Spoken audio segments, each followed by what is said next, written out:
तो कहानी के शुरू होते ही हम वरी नामी एक लड़की को देखते हैं जो अपनी बेटी मिन को लिए रात के टाइम पे कहीं जा रही थी। ये दोनों खेलते हुए जा रहे थे और यहीं पर हम नोटिस करते हैं कि वरी किसी की कॉल को कंटिन्यूअसली इग्नोर कर रही है। अब वो अपनी बेटी मिन से कहती है, चलो एक न्यू गेम खेलते हैं। मैं 10 तक गिनूंगी और 10 गिनने के बाद तुम छुप जाना और तब मैं तुम्हें ढूंढूंगी। वरी के 10 तक गिनते ही मिन छुप गई और वरी पेट्रोल पंप तक पे पहुंच गई। उसी सफर लंबा करना था, इसीलिए वो अपना टैंक फुल करवा रही थी और साफ सही था कि उसने मिन को चालबाजी पे छुपाया है। वो ऐसा क्यों कर रही है इसकी रीजन अभी नहीं बताई गई। वो जब एक शॉप से अपने लिए कुछ खाने पीने का सामान भी लेने जाती है तब भी वो अपने आप को सीसीटीवी से बचाने की कोशिश कर रही थी, जैसे वो किसी से छुप कर भाग रही हो, कोई गलत काम करके भाग रही हो। अब सामान लेकर जैसे ही वरी गाड़ी में गई तो परेशानी से उसका बुरा हाल हो गया क्योंकि अब उसकी बेटी मिन गाड़ी में नहीं थी और जब वो बुरी तरह घबरा गई तो एकदम से मिन साइड से निकल कर उसे शॉक कर देती है और ये देखकर उसे सुकून मिलता है। वरी अब अपना सफर कंटिन्यू करती है।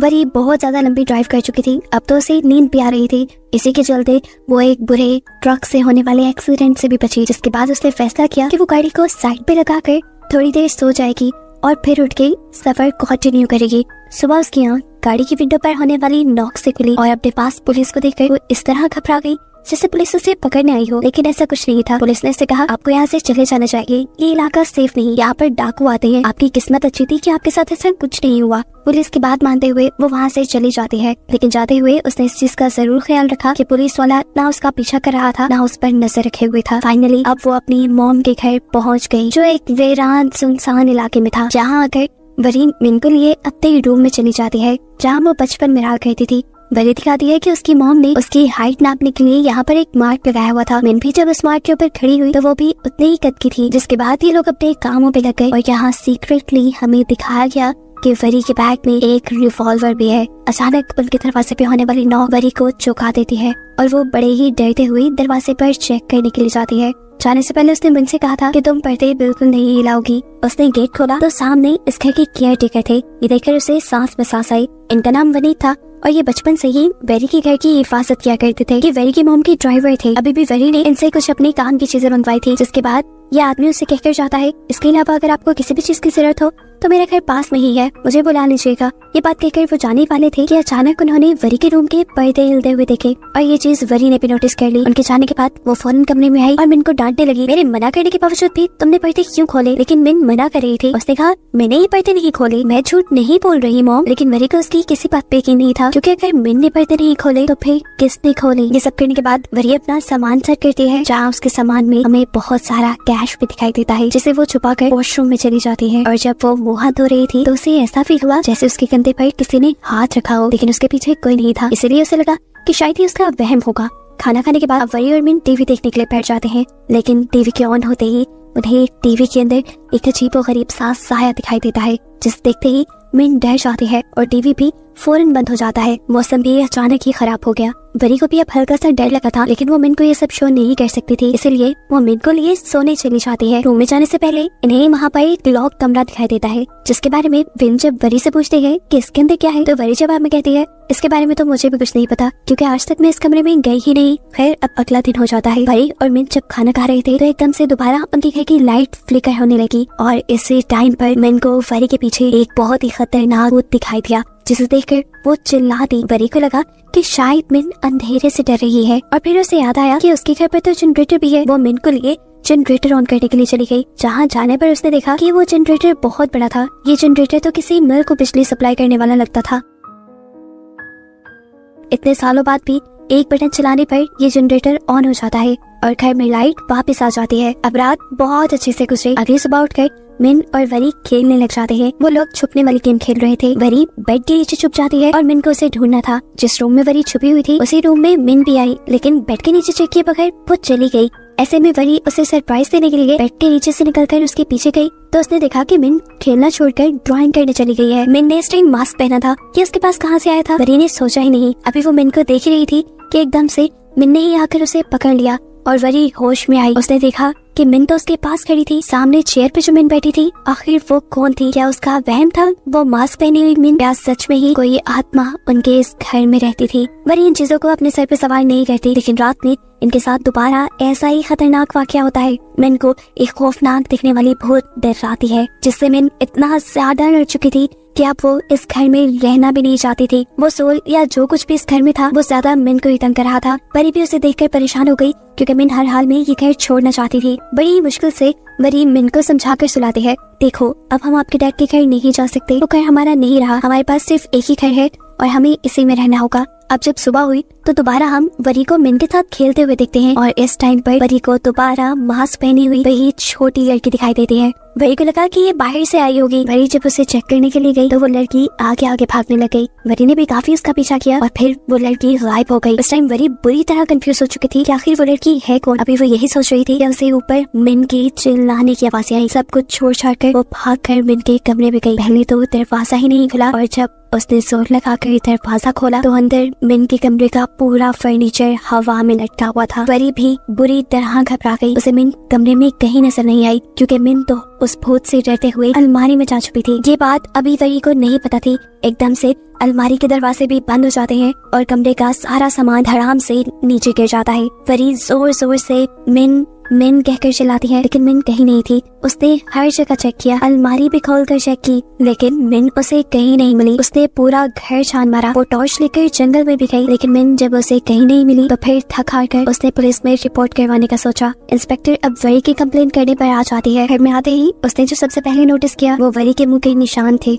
घर की एंट्रेंस की टाइल टूटी हुई थी। ऊपर जब वो देखती है तो ऊपर का शैंडियर भी टूटा हुआ था। ऐसा लग रहा था कि जैसे शैंडियर के गिरने से ही ये टाइल्स टूटी होंगी। वो अब वरी से ही इन्वेस्टिगेशन शुरू कर देती है। तब वरी उसे रात में होने वाली सारी चीजें बताती है कि कैसे एक बच्ची उसे नजर आई और जब वो उस बच्ची का पीछा करने गई तो बाद में कमरे में आने पर मिन गायब थी और मिन के रूम का सारा फर्नीचर हवा में था। इंस्पेक्टर को वरी की इस कहानी पे बिल्कुल यकीन नहीं था। ऐसा कैसे हो सकता था कि बिला वजह रूम का फर्नीचर हवा में खड़ा हो जाए। उसे वरी की बातों में कहीं ना कहीं झोल लग रहा था। वो अब वरी से वरी के हस्बैंड यानी मिन के डैड के बारे में सवाल करती है और वरी झूठ बोल देती है कि मैंने काफी सालों पहले उसे छोड़ दिया है। वरी से सारे सवाल जवाब पूछने और मिन का कमरा देखने के बाद वो इंस्पेक्टर अब वरी से मिन की फोटो मांगती है ताकि वो लोग कार्रवाई को आगे बढ़ा सके। लेकिन वरी के पास मिन की कोई फोटो नहीं थी, क्योंकि सब फोटोज पुराने मोबाइल में थी जो उसने आते ही गिरा दिया था। और हैरानी की बात ये थी कि वरी किसी वजह से सोशल मीडिया भी यूज नहीं करती थी। ऐसे मिन का फोटो वहाँ से भी नहीं मिलने वाला था। अब इंस्पेक्टर ने जितने सबूत हो सकते थे इकट्ठा करवाए, लेकिन ये सारे सबूत इस बात के लिए काफी नहीं थे कि मिन वरी के साथ यहाँ रहती थी। अब घर के बाहर पुलिस में खड़ी देखकर वनीत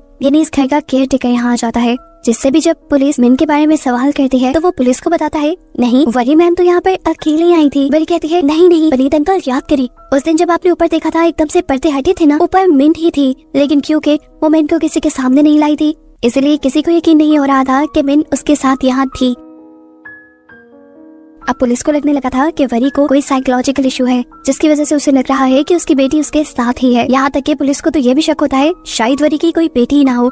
अब इंस्पेक्टर को वनीत और वरी की बातों से पता चला था कि वरी काफी सालों बाद यहाँ आई थी। वो वरी से पूछती है, अच्छा तो बताइए कि आप आई कहाँ से है। इस टाइम वो झूठ नहीं बोलती और सच बता देती है कि वो पिछले ही हफ्ते बैंकॉक से आई है। वो किस रास्ते से आई, रास्ते में कहाँ कहाँ रुकी, वो सारी डिटेल्स इंस्पेक्टर को देती है कि किसी भी चीज की मदद से वो सिर्फ मिन को ढूंढ लाए। इंस्पेक्टर उसकी बात मानते हुए इन्वेस्टिगेशन शुरू कर देती है और उसके बताए रास्तों की सीसीटीवी फुटेज चेक करवाती है, लेकिन किसी भी सीसीटीवी फुटेज में मिन थी ही नहीं। जैसा कि हमने शुरू में देखा था कि वो खुद मिन को सीसीटीवी से छुपा रही थी। अब सारा मामला समझने के बाद इंस्पेक्टर को यही लगा कि मिन शायद इस दुनिया में एग्जिस्ट ही नहीं करती, इसीलिए वो मिन के गायब होने की रिपोर्ट नहीं लिखते।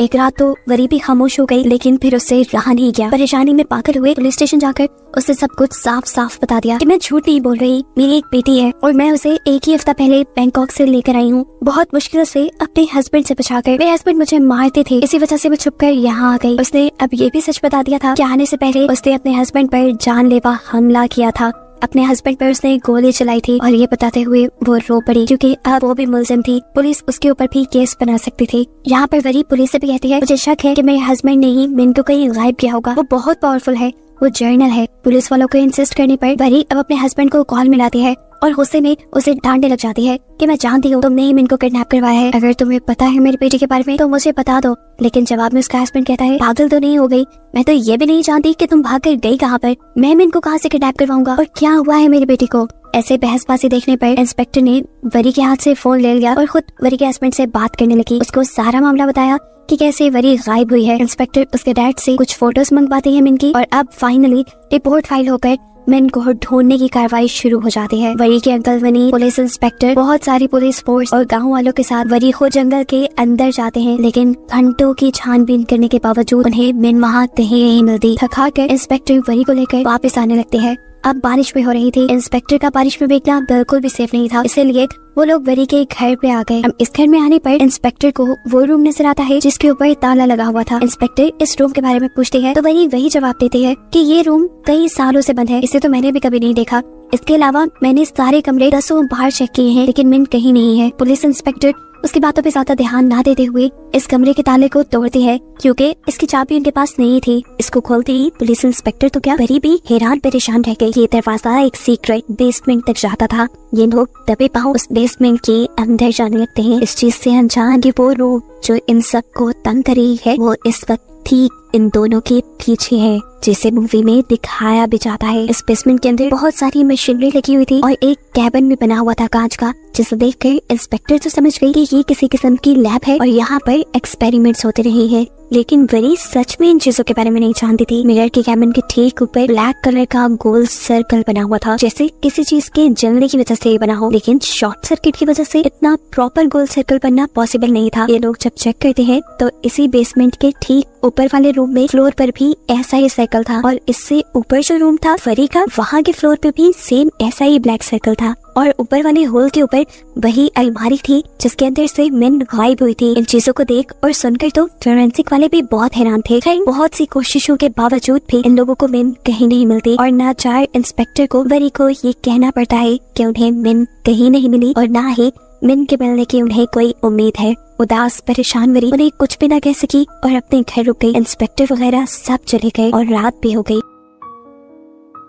वो जैसे ही अपने बिस्तर पर सोने के लिए लेटी तो उसे फील हुआ जैसे कोई इसके घर में घुस आया है। ये मिन भी तो हो सकती थी या कोई और। वो डर कर इंस्पेक्टर को कॉल कर देती है कि कोई इसके घर में घुस आया है, और फिर अपने हाथ में गन लिए आहिस्ता आहिस्ता चेक करने के लिए जाती है। करीब आकर वरी ने देखा कि छोटी बच्ची जो मिन ही लग रही है वो 1 से 20 तक लेकर गिनती गिन रही है। वो जैसे ही इस बच्ची के पास जाती है तो वो बच्ची भागकर मिन के कमरे में चली जाती है। जहाँ जाकर वरी ने देखा कि सारा सामान पहले की तरह ही हवा में लटका हुआ है, और ये देखकर वो बहुत ज्यादा डर गई। वो लड़की अलमारी में जा घुसी थी। उसे देखने के लिए वरी ने जैसे ही अलमारी खोली तो उस लड़की ने वरी को भी अंदर खींच लिया, और वरी को ऐसा लगा जैसे वो कोई बहुत ही गहरे कुएं में जा गिरी हो। वो गिरती रही यहाँ तक के बेहोश हो गई। कुछ देर बाद जब उसे होश आया तो वो उसी शीशे के सेल में थी जो हमने उसके घर पर देखा था। इस टाइम उसके सामने उसकी मॉम थी, जिसे देखकर वो खुद भी हैरान रह गई। अपनी मॉम को देखकर वरी को वरी का बचपन याद आ गया। वो जब वो अपनी फैमिली के साथ टाइम स्पेंड करने के लिए तरसती थी, अपनी मॉम के साथ टाइम स्पेंड करने के लिए तरसती थी। वक्त था कि 1991 का। सीन सारे पास्ट में जा चुके हैं और हम वरी की बचपन की कहानी देख रहे हैं। वरी बहुत ज्यादा एक्साइटेड है क्योंकि आज उसे अपने मॉम डैड के साथ सैर के लिए जाना है, लेकिन अनफॉर्चुनेटली उसकी मॉम को साइट से कॉल आती है और पता चलता है कि डैम में कुछ गड़बड़ी आ गई है, जिसकी वजह से उसे फौरन ही डैम के लिए निकलना पड़ जाता है, और आज भी वरी का प्लान कैंसिल हो जाता है। यहाँ पर हमें रिवील होता है कि वरी की मॉम एक इंजीनियर थी। इन लोगों की बातों से यहाँ हमें पता चलता है कि ये लोग यहाँ पर जो कुछ भी बना रहे थे या कर रहे थे उसमें पिछली 35 बार से ये लोग नाकाम हो चुके हैं, लेकिन इस मरतबा उन्हें उम्मीद है कि उनकी बनाई चीजें काम कर जाएंगी। आज 36वीं बार बहुत सारी उम्मीद लेकर इन्होंने दोबारा से वो मशीन ऑन की, और मशीन ऑन करते ही इन्हें कुछ चीज देखने को मिला। जमीन जोर से हिली और इनके बनाए कंटेनर के ऊपर एक ब्लैक होल बन गया, बादलों का एक ब्लैक सर्कल जिसके अंदर से बिजलियां भी चमक रही थी, और उसके अंदर कहीं से एक सैंडल भी आकर गिरा, जिस चीज से हमें पता चला कि असल में वरी की मॉम टाइम मशीन बना रही है, और ये सैंडल यहाँ किसी और टाइमलाइन से आकर गिरा है। इन सभी चीजों को लेकर वरी की मॉम अब बहुत ज्यादा एक्साइटेड हो चुकी थी। उसे जल्द से जल्द अब टाइम ट्रेवल को पॉसिबल बनाना था, लेकिन अभी भी इस मशीन में बहुत सारी कमियां थी जो उसे पूरी करनी थी। अब वरी की मॉम जिसे ही कह रही तो आकर देखा कि उसकी फैमिली का मूड बहुत ज्यादा खराब था, क्योंकि आज वो अपनी फैमिली का सारा ट्रिप स्पॉइल कर गई थी। ऐसे में उसके हस्बैंड भी उस पर चिल्ला देते हैं कि आखिर करती क्या रहती हो, फैमिली की जिम्मेदारियां है तुम पर, वरी है तुम्हारे पास। और गुस्से में वो भी कह देती है मेरे पास टाइम नहीं है वरी को पालने का। और ये बात वरी सुन चुकी थी और वरी इस बात से अंदर तक टूट गई। अपनी इस बात का खमियाजा भुगतने के लिए अगले दिन वरी की मॉम ने वरी के साथ दोबारा ट्रिप प्लान किया, लेकिन रास्ते में भी उसका सारा ध्यान अपने टाइम मशीन वाले एक्सपेरिमेंट पर था। एक मरतबा फिर इसी चीज को लेकर उसकी और उसके हस्बैंड के दरमियान में बहस हो गई। बहस इतनी बढ़ गई कि गुस्से में वरी की मॉम ने खुद स्टीयरिंग व्हील पकड़कर गाड़ी साइड पे लगाई और गाड़ी से उतर गई। परी पीछे से कहती रह गई, मॉम मत जाए वहाँ पर। लेकिन बरी की मॉम ने एक नहीं सुनी और एकदम से पीछे से एक ट्रक ने आकर बरी और उसके डैड की कार को हिट कर दिया। वो दोनों मारे गए। यानी यहाँ पर एक सबसे बड़ा ट्विस्ट ये रिवील होता है कि मूवी की जिस मेन कैरेक्टर वरी को हम देख रहे थे वो तो आज से कई साल पहले यानी 1991 में ही मारी गई थी। तो अब कौन सी वरी थी ये दिन था 14 मार्च 1991 का। वरी की मॉम को इस हादसे ने पागल बना दिया था। अब वो हर रोज दिन रात यही डेट बार बार बोलती रहती थी। उनका बस नहीं चलता था कि किसी तरह वो टाइम में पीछे जाए और 14 मार्च के उस दिन को ठीक कर दे, उस हादसे को रोक ले जिस दिन उसके बेटे और उसके हस्बैंड उससे बिछड़ गए थे। सालों गुजर गए। वरी की मॉम इस दुख से बाहर नहीं निकल पाई। हालांकि उन्होंने साइकियाट्रिस्ट की भी हेल्प ली, लेकिन उन्होंने अपने आप को अपने हस्बैंड और बेटे का कातिल मान लिया था। यहाँ तक कि ये नौबत भी आ गई कि वरी की मॉम ने सुसाइड करने की सोची। और ठीक जिस टाइम वो डैम में जंप करने के लिए गई तो एकदम से डैम के अंदर एक वर्म होल बन गया, जिसे देखकर वो बुरी तरह घबरा गई और उनका सैंडल उस वर्म होल के अंदर गिर गया, जो उसी को मिला एक दूसरी टाइमलाइन में 1991 में 14 मार्च से पहले, जब पहली मर्तबा उनकी टाइम मशीन के ऊपर ये वर्म होल बना था और हमने देखा था कि उसके पास एक सैंडल आकर गिरा है। जिस दिन उसे लगा था कि अब उसकी टाइम मशीन काम कर जाएगी, लेकिन फिर उसने टाइम मशीन पे काम करना छोड़ दिया था। इस टाइम वरी की मॉम को वो सारी बातें याद आ जाती हैं। उसे याद आ जाता है कि यही सैंडल तो उसे मिला था कुछ अर्सा पहले, लेकिन उसकी टाइम मशीन वर्क कर रही थी। उसे एक नई होप मिली टाइम मशीन में पीछे जाकर सब कुछ ठीक करने की। फिर क्या था, उसने जी जान लगाकर टाइम मशीन में पीछे जाने की कोशिशें शुरू कर दी और अपनी टाइम मशीन पे वर्क करना शुरू किया। बहुत दिनों की मेहनत और बहुत कोशिशों के बाद आखिर उसने टाइम मशीन बना ही ली। जैसे ही वो 14 मार्च 1991 में लेकर जाने की कोशिश करती है तो मशीन एक मर्तबा फिर रुक जाती है और उसकी सारी उम्मीदें टूट जाती है। वो पागल ही हो गई। इस नाकामी को वो सह नहीं पा रही थी। गुस्सा, एक्सॉशन, सब कुछ उसने इस मशीन के ऊपर ही उतार दिया। उसने जोर से मशीन के सिस्टम के ऊपर हाथ मारा और पता नहीं उसे ऐसा कौन सा बटन चला कि ये टाइम मशीन दोबारा चल गई।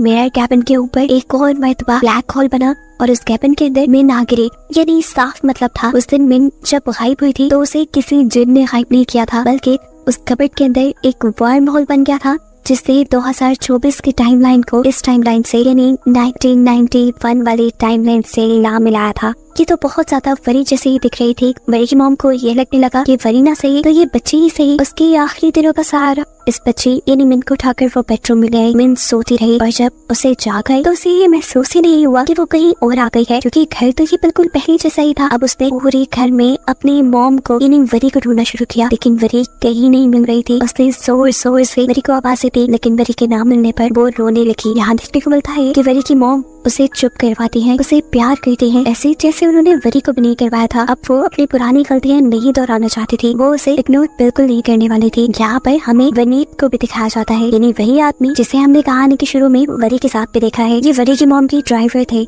वनीत वरी की मॉम से पूछता भी है ये बच्ची कौन है, तो वो झूठ कह देती है कि ये दूर की रिश्तेदार है मेरी और मैंने इसे अडॉप्ट कर लिया है। उसके साथ शॉपिंग करती है, पार्क में जाती है, सैर करवाती है और हर वो काम जो एक मॉम अपने बेटे के साथ कहती है वो करती है। सब कुछ बिल्कुल ठीक चल रहा था। मैन भी यहाँ खुश रहने लगी थी और अपनी मॉम को भी बोल रही थी, लेकिन कहीं ना कहीं अभी भी वरी की मॉम के दिल में अपनी बेटी और अपने हस्बैंड का ख्याल था, जिसके लिए दोबारा वो अपनी टाइम मशीन स्टार्ट करने का सोचती है। उसे उम्मीद थी कि इस मर्तबा तो वो जरूर उस दिन में यानी 14 मार्च 1991 में चली जाएगी जब उसकी फैमिली उससे बिछड़ी थी। टाइम मशीन में डेट सेट करने के बाद वो एक लीवर दबाकर टाइम मशीन को ऑन कर देती है और सीन कट होकर हमें प्रेजेंट टाइमलाइन दिखाई जाती है, यानी 2024, जहाँ पर वरी को मिन मास्क पहने दिखाई दे रही है। ये सच में मिन ही है जो असल में वरी की मोम के साथ छुपन छुपाई खेल रही थी मास्क पहनकर। मिन के साथ खेलते हुए वरी की मोम तो अपनी लैब में आ गई, लेकिन मिन उस ढूंढने और छुपने के चक्रों में एक और मर्तबा अपनी प्रेजेंट टाइमलाइन में आ गई और आकर दोबारा से अलमारी में चली गई, जिसके पीछे उसे देखते हुए वरी भी उसके कमरे में आई थी। अब सारा सामान हवा में लटका हुआ था। उसने देखा था कि मिन अलमारी में गई थी उसे चेक करने के लिए। जब उसने भी अलमारी खोली तो खुद जाकर वो इस टाइमलाइन में यानी 1991 में आ गई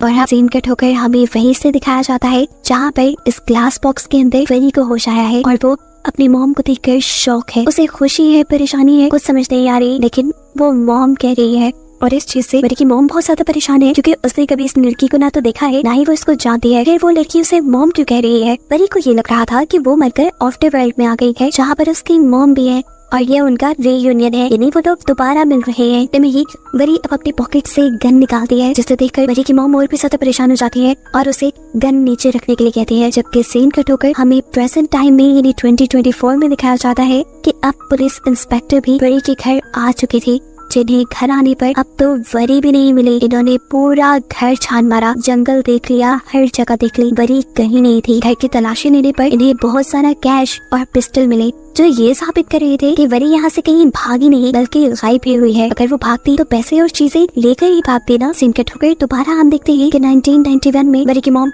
वरी से उसकी गन लेकर उसे उसी कांच के मिरर में कैद करके वहाँ से चली जाती है। जबकि वरी चिल्लाती रह जाती है, मॉम मेरी बात सुने, मेरे पास आए। सीन्स दोबारा प्रेजेंट टाइमलाइन में शिफ्ट होते हैं, जहाँ पर इंस्पेक्टर वरी को ढूंढने के लिए इन्वेस्टिगेशन शुरू कर चुकी है। घर की डीप तरह से तलाशी में जा रही है, जहाँ पर इन लोगों को वरी की फैमिली की, वरी की मॉम और डैड की पिक्चर्स मिली है। इंस्पेक्टर अंकल वनीत को बुलाते हैं इन सारी चीजों के बारे में सवाल पूछने के लिए। अंकल वनीत बता देते हैं कि तस्वीर में जो लड़की है वो वरी की मॉम है। इंस्पेक्टर पूछते हैं वरी की मॉम क्या काम करती थी। तब वनीत अंकल बताते हैं कि वो प्रोफेसर थी और पास के ही हाइड्रोलिक डैम की इंजीनियर भी थी। वो वनीत से पूछती है कि घर में लैब क्यों बनाई गई है। लैब के बारे में तो वनीत को भी कुछ नहीं पता था। हाँ, बस वो इतना जानता था कि आज से 30 साल पहले वरी की मॉम यहाँ से ये सब कुछ छोड़कर जा चुकी थी। कई दिन इसी इन्वेस्टिगेशन में गुजर जाते हैं और 1991 वाली टाइमलाइन में भी कई दिन गुजर जाते हैं। वरी इसी तरह भूखी प्यासी रहती है और एक दिन वरी की मॉम उसके लिए खाना ले ही आते हैं। डरते हुए खाना उसके कैबिन में रखने के बाद वो उससे पूछती है, अच्छा बताओ कौन हो तुम और यहाँ क्यों आई हो, क्या मकसद है तुम्हारा, कैसे आई हो यहाँ पर। वरी बताते हैं, मैं इसी घर में रहती हूँ, पता नहीं कैसे मैं अपनी बेटी को ढूंढ रही थी, वो अलमारी में जाकर छुपी थी, मैंने अलमारी खोली और पता नहीं कैसे वो यहाँ आ गई। अब ये जानकर कि वरी मिन को ढूंढने के लिए यहाँ आई है, वरी की मॉम ने दोबारा वरी का कैबिन बंद किया और ऊपर आ गई, क्योंकि अब वो मिन को खोना नहीं चाहती थी। उसने मिन को अपनी बेटी मान लिया था। वो अब वरी की निगरानी के लिए वनीत अंकल को भेज देती है। जबकि यहाँ पर वरी को अजीब घुटन होने लगी थी। उसे किसी भी हाल में या तो अपनी बेटी को ढूंढना था या अपने घर वापस जाना था। उसे कुछ समझ नहीं आ रही थी। अपने आप को यहाँ से छुड़ाने के लिए उसके जहन में एक आइडिया आता है। वो यहाँ दम घुटने का ड्रामा करते हैं और वनीत अंकल उसे चेक करने के लिए उसका कैबिन खोल देते हैं। इतने में ही वो वनीत अंकल को धक्का देते हुए वहाँ से भाग जाती है। वो अब सीढ़ी चढ़ते हुए बेसमेंट के उस दरवाजे तक आ जाती है जिसे हमेशा लॉक रखा जाता था। वहीं से उसे मिन गिनती करती हुई भी सुनाई थी। उसने मिन को आवाज लगाई इससे पहले कि मिन उसे देख ली थी। यहाँ पर वरी की मॉम आकर उसे यहाँ से ले जाती है और इतने में पीछे से वनीत अंकल भी वरी को पकड़ने में कामयाब हो गए थे। अब सीन यही से कट होकर हमें 2024 की दोबारा टाइमलाइन दिखाई जाती है। पुलिस, फॉरेंसिक सभी लोग बुरी तरह वरी को ढूंढने की इन्वेस्टिगेशन कर रहे हैं। ये मिस्टीरियस घर कैसे लोगों को निकल रहा है किसी को समझ नहीं आ रही। केस को थॉरोली रीड करते करते इंस्पेक्टर को इसी घर से जुड़ा एक पुराना केस मिलता है। ये केस 1991 में फाइल किया गया था। इंस्पेक्टर इस फाइल को पढ़ना शुरू कर देते हैं। इसी फाइल में मौजूद सबूतों में एक रिवॉल्वर भी था, जिसे इंस्पेक्टर ने फोरेंसिक में टेस्ट करवाने के लिए भेज दिया। जब उसके बारे में इंफॉर्मेशन मुकम्मल होकर इन्हें पता चली तो इंस्पेक्टर भी हैरान हो गई, क्योंकि उस रिवॉल्वर को 2020 में खरीदा था, वो भी वरी के हस्बैंड ने। तो ऐसा कैसे हो सकता था कि ये 1991 के सबूतों में हो। इन्हीं सारे सबूतों में इन्हें एक ऐसा पेज भी मिला जिसके ऊपर एक फोन नंबर लिखा हुआ था। और ये तो और भी ज्यादा चौंका देने वाली बात थी, क्योंकि 1991 में फोन्स हुआ ही नहीं करते थे। इंस्पेक्टर जब इसकी और जांच पड़ताल करती है तो उसे पता चलता है कि ये तो वरी का नंबर है और यहाँ लिखा था कि ये नंबर लाश के पास से मिला था और फाइल में लिखा था कि ये नंबर उस घर में पड़ी एक लाश के पास से मिला था। इतनी सारी चीजें जानने के बाद इंस्पेक्टर समझ गई कि वरी ही खुद टाइमलाइन में पीछे जा चुकी है, इसलिए तो उसका रिवॉल्वर भी 1991 वाले सबूतों में था और उसका फोन नंबर भी। अब उसे ये भी पता था कि 1991 में वो मर चुके हैं। ये जानकर वो और भी ज्यादा टेंशन में आ जाती है और किसी तरह 1991 में वरी को बचाने की कोशिश में लग जाती है। ऐसा वो कैसे करेगी ये भी उसे मालूम नहीं था। सीन कट होकर अब हमें 1991 टाइमलाइन का सीन दिखाया जाता है, जहाँ पर वरी की मॉम ने वनीत अंकल को सख्त इंस्ट्रक्शन दी थी कि लड़की किसी तरह इस कैबिन से बाहर न निकले। वो भी उसकी निगरानी में बैठे थे। बहुत बोर हो रहे थे तो उन्होंने रेडियो चला लिया। न्यूज़कास्टर ने आज की डेट बताते हुए अपना प्रोग्राम शुरू किया। डेट थी 24 नवंबर 1991। ये सुनकर वरी बुरी तरह चौंक गई। उसने वनीत अंकल से कहा, कौन सा सन है ये? 1991। तो जवाब में वनीत अंकल ने कहा, तो इसमें इतना हैरान होने वाली क्या बात है, 1991 ही है। उसके लिए तो हैरान होने वाली बात नहीं थी, लेकिन वरी के लिए थी, जो ये बात समझ गई थी कि वो टाइमलाइन में पीछे आ चुकी है।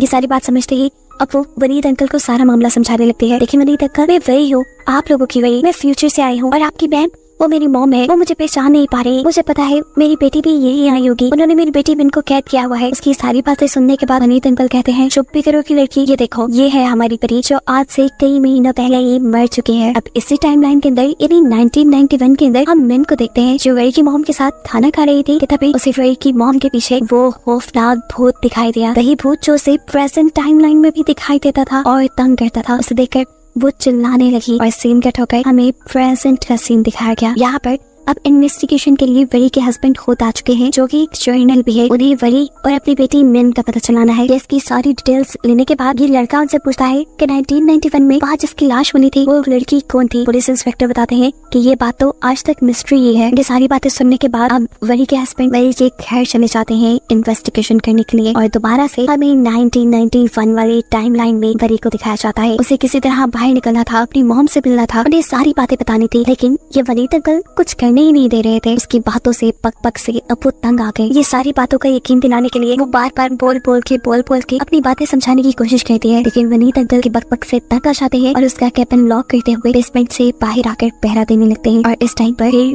वरी को गुस्सा आ जाता है। अपने इस गुस्से में इस शेड्यूल में वो जैसे पागल हो जाती है और अपने कैबिन का कांच ही तोड़ डालती है। इस चीज का अंदाजा जैसे ही वनीत अंकल को हुआ वो भी फौरन उसे पकड़ने के लिए बेसमेंट के अंदर आई, उसी की गन लिए हुए। लेकिन इससे पहले कि वो ये गन चलाते थे वरी एकदम से उनके ऊपर ही हमला कर देती है और उन्हें नीचे गिराकर जमीन पे पड़ा हुआ कांच उनकी आंख में छुपा देती है, यानी आंख में स्टैब कर देती है, जिससे उनकी आंख पूरी तरह फट गई। और 2024 में आज तक उनकी आंख पे ये निशान देखा जा सकता है। वरी उनको मार भी सकती थी लेकिन उसने नहीं मारा क्योंकि उसे वनीत अंकल से काफी लगाव था। वो अब बेसमेंट से बाहर निकल आई अपनी बेटी यानी मिन को ढूंढने के लिए। थोड़ा बहुत ढूंढने के बाद उसे मिन एक कमरे में सोई हुई मिल भी गई, जिसे देखकर उसकी जान बचान आई। लेकिन इससे पहले कि वो ऐसा करती उसकी मॉम उसके सामने आ जाती है और एक झटके से वरी को मिन से दूर करते हुए कमरे से बाहर ले आती है। उन्होंने धक्का देते हुए वरी को रेलिंग के साथ लगा दिया और पूछा, कौन हो तुम, क्या चाहती हो? वरी अब भी यही बोली, मैं आपकी बेटी हूँ और मिन मेरी बेटी है। पता नहीं कैसे लेकिन 2024 से मैं यहाँ पर आ गई। मैं आपकी बेटी को नहीं मारना चाहती, मेरा ऐसा कोई गलत प्रोग्राम नहीं है। वरी की मॉम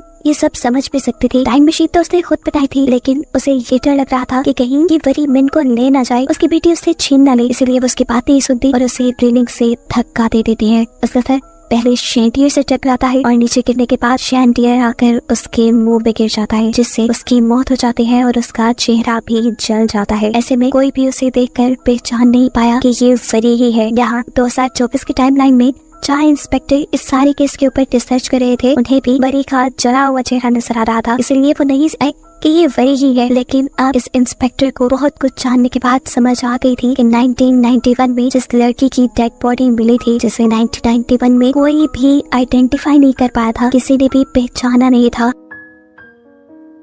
वो असल में वरी की ये बॉडी थी जो न जाने कैसे लेकिन एक पिछली टाइमलाइन में चली गई थी। ये सब जानने के बाद उसकी आंखों से आंसू टप टप गिरने लग जाते हैं और इतने में वरी के हस्बैंड पुलिस की पूरी टीम लिए इस घर पे भी पहुंच जाते हैं। उसे देखते ही इंस्पेक्टर पागलों की तरह उसके ऊपर हमला कर देती है और उसे नीचे गिराकर वो मारने लगती है, ये कहते हुए कि सिर्फ तुम्हारी वजह से वरी का यह हाल हुआ। वरी को क्या हुआ था उन्हें तो पता ही नहीं था, वो तो यही कंफ्यूज खड़े हुए थे। तब इंस्पेक्टर उनके मुंह पे फाइल वाला एल्बम मारती है और कहती है, ये लो अपनी वरी की डेड बॉडी की फोटोज, इससे ज्यादा तुम्हें कुछ नहीं मिलने वाला। ये कहकर वो वहाँ से चली गई। जबकि 1991 की टाइमलाइन में हम देखते हैं कि वरी के मरने के बाद वरी का फोरेंसिक करने के लिए पूरी टीम आ चुकी थी।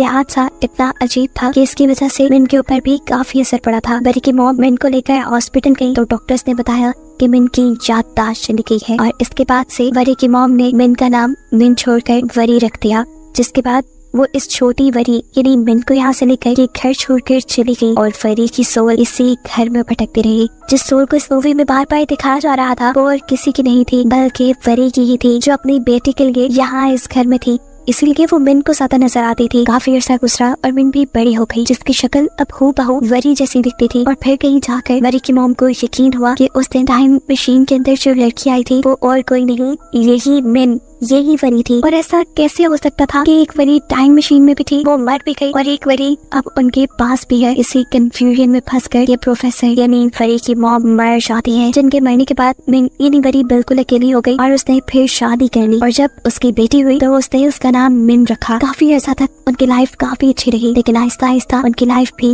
अजीब होने लगी। लाइफ में हजारों मसले आ गए। उसका हस्बैंड जो कि एक जर्नल था, वो उस पर रोप जमाया करता था, उसे मारता था, कहीं जाने नहीं देता था। और इस सबसे तंग आकर एक दिन वरी ने अपने ही हस्बैंड की गन उठाई और उसके ऊपर हमला करके इस घर से भाग आई। लेकिन कहानी में ट्विस्ट ये निकला कि जो हमला उसने अपने हस्बैंड पे किया था, उसका असर उसके हस्बैंड पे नहीं हुआ था, बल्कि गोली जाकर साथ अलमारी में लगी थी, जिसके अंदर पहले से ही मिन थी। लेकिन मिन भी बच गई थी, जिसके बाद वो मिन को लेकर अपनी इस घर में ले आई, यानी अपने मॉम के घर। और फिर ये सब शुरू हो गया जो हमें दिखाया गया। साफ मतलब है कि ये सब एक लूप में चल रहा है, ये कभी खत्म नहीं होगा। बार बार ही मिन यहाँ इस घर में आएगी, बार बार ही वो पुरानी टाइमलाइन में जाएगी, मरेगी, और दूसरी मिन बड़ी होकर यहाँ आएगी, और ये सब ऐसे ही चलता रहेगा। और बस इसी को